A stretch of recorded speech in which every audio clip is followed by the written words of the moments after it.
Hey guys, it's JStars360 here with my quick overview of Season 1.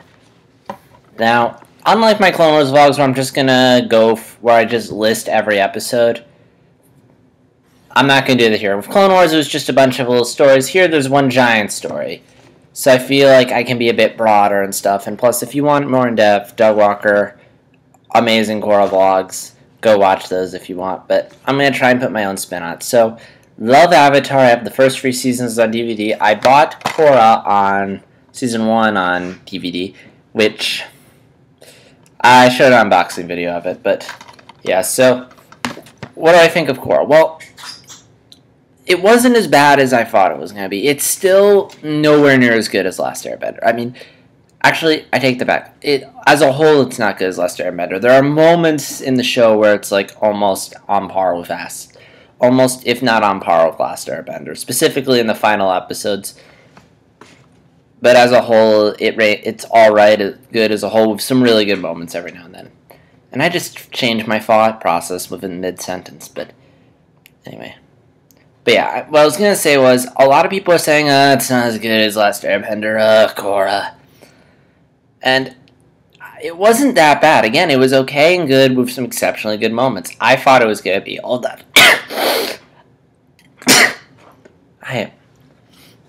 I picked the worst time to sneeze. But I thought it was going to be awful, like Ben 10 Alien Force, like something that would just completely ruin the series. And this doesn't. Korra has a couple of problems. So let's talk about first why it's not as good as Last Airbender. Number one, the characters. They aren't bad. They're a mixed bag, but they aren't as good. Korra, I really don't care for the kid characters. Korra, I'm alright with her, but I don't think she's particularly interesting. Again, I've been listening to the commentary tracks and stuff, and I get it. They're trying to make Korra different from Aang. They don't want to write the same thing, and I get it. But I just don't feel like she's developed enough, and that's going to go into something I'm going to talk about a bit in terms of how focus and development. But I don't think Korra was as developed as Aang. Again, like, I didn't like Aang at first, but there were so many episodes where his character was developing and we get to see him grow and learn and go through an arc. And I think that's what ultimately made him care about it. You had episodes like The Storm. You had all these moments just helping us warm up to Aang. And same with the side characters. Like, we're getting all these moments to warm up to them. And the show just doesn't give us those moments. It focuses way too much on just pointless love triangles, bending games, and instead of taking the time to develop these characters. And Korra's companions aren't really that interesting. I mean, Bolin, I guess, is kind of charming, but I feel like they're trying way too hard to make him Sokka. And Mako, thought it was kind of cool at first, but they really didn't develop him much. And same thing with Asami. I mean, she wasn't developed enough. Oh yeah, by the way, I'm going to spoil the season, so if you haven't seen it yet, go just watch it, because I'm going to spoil it. Again, these aren't bad characters, but we never really get to know them that well. I mean, we get to know them, but they aren't as well developed as I would have liked. The adult characters, as Rob pointed out, are really good. I really like Tenzin. I really like his relationship with Korra. I think he's a great character. I love Tenzin. I think she's an awesome, badass character. Kind of like Toph. I like seeing the characters from Last Airbender as adults. The villains are really good. For as good as Last Airbender was, I thought the main villain of Last Airbender, as I mentioned in my top 11 favorite Last Airbender characters, the Fire Lord was a little weak. I mean, he was built up a lot and wasn't that interesting. Amon, on the other hand, is a really good villain. Steve Bloom does a nice job as him. Great motivations, great backstory. Just a really interesting character. The best character. In fact, I almost wish they'd spent more time on him.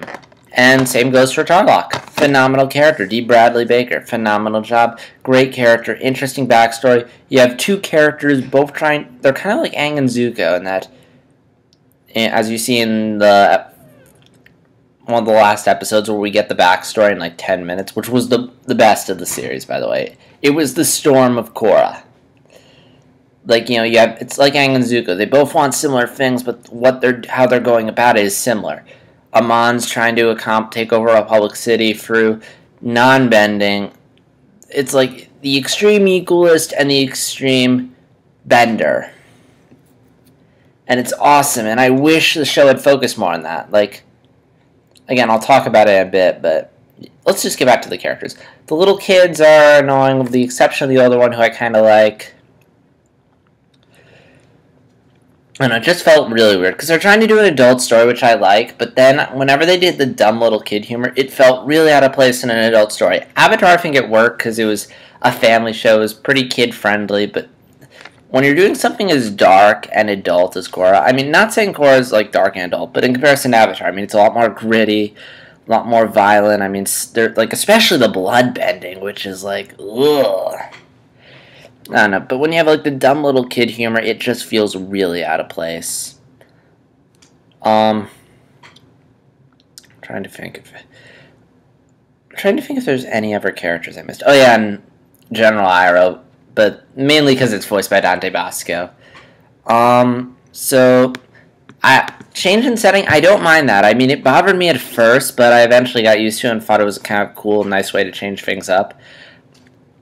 I like the whole equalist versus non-equalist conflict. I think that's a really interesting and adult conflict, again, going with the show's idea of there's no black and white, good versus evil. And when you have two extremes leading both movements, it kind of can hard to tell which one you want to sympathize or root for, because you hate both, but at the same time you can understand the plight of both of them. And I think that was, again, where the writing in Avatar shines. Action was good as always. I think the main thing where Korra fell apart was focus. Like, it gave too much.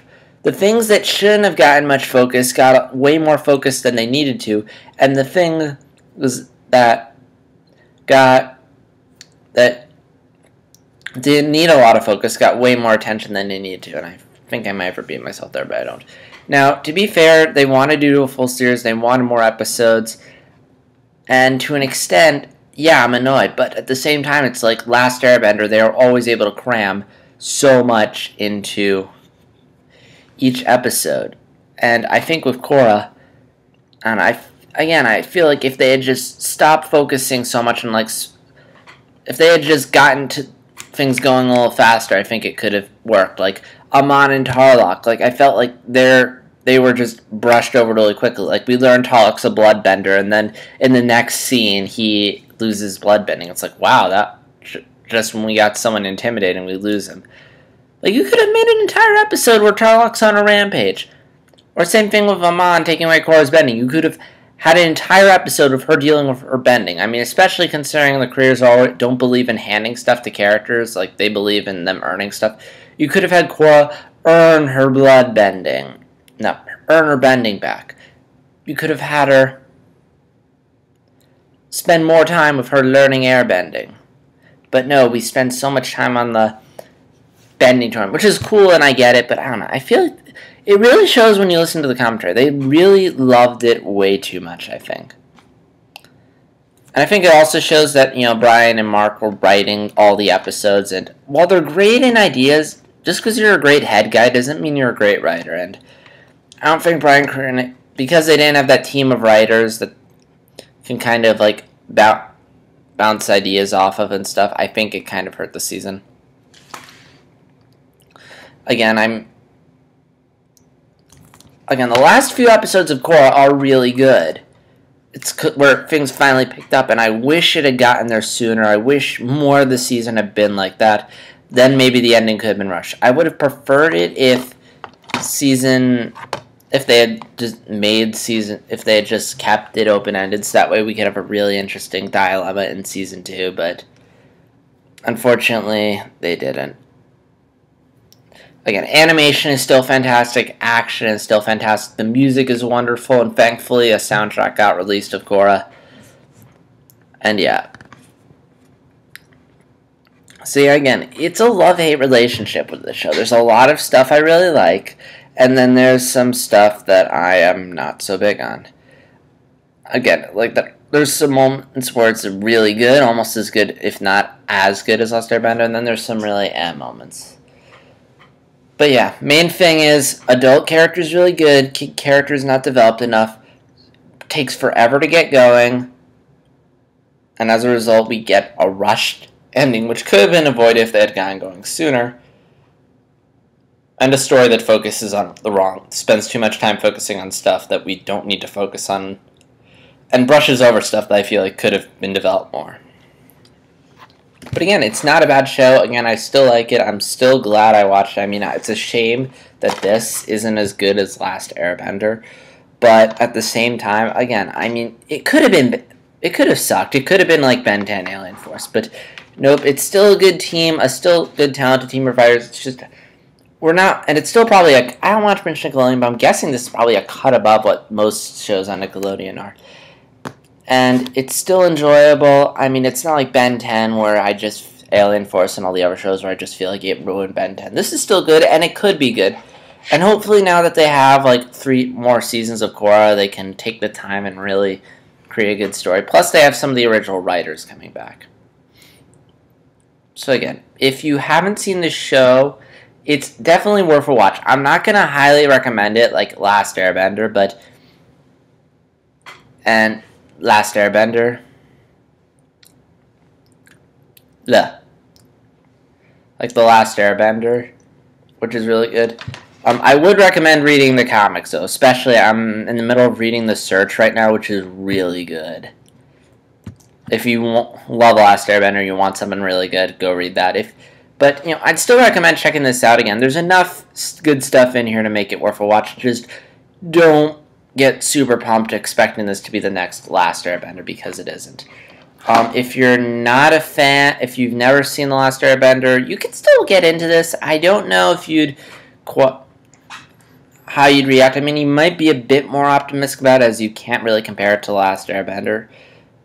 Or you might be a bit confused, because they don't really take the time to re-explain how the world works. I mean, they kind of do, but they kind of don't. I mean, you can still jump into it, but I don't think you'll get as much out of it, especially like the nods to Last Airbender. So again, overall it's good. Like, I think, again, the episodes at the end, especially the one where we get Amon and Tarlok's backstories, I think really makes this show, helps make this show enjoyable. But I'm just blanking out. Again, good show. Worth checking out, but nothing spectacular. And yeah, that's all I have to say about Legend of Korra. I'm going to probably start Season 2 tomorrow, and when I'm done with that, I'll just do an overview of it, letting you know what I thought of it. So yeah, this is JStars360, signing out.